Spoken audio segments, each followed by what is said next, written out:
When water goes below 0 degrees Celsius, it freezes, right?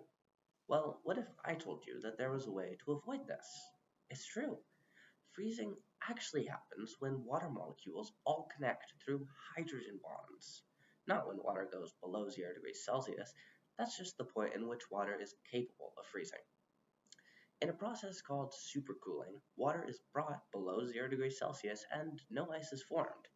The reason for this is a lack of nucleation site. Nucleation sites lower the amount of initial energy needed to start forming stable crystalline structures. Nucleation sites can be an impurity, such as a scratch in a container, or a particle in your water, and unless your water is distilled or purified, it will have many small impurities. Water in a cup is actually moving around a lot, even though you can't see the movement.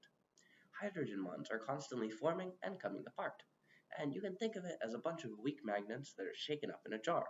Some of them click, but they're so jumbled that they never stay connected for very long. The primary way to get all the water molecules to connect is to slow down the movement. When you put water in the freezer and it starts to cool, you're actually reducing the speed of the molecule's movement. Isn't that crazy? But like we talked about before, when there are no nucleation sites, then a bigger energy hurdle must be overcome to start forming stable ice crystals.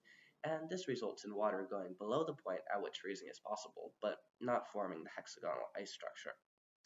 When ice is in this supercooled phase, it's very unstable, and a catalyst, like shock or particles, will set off a chain reaction of rapid freezing.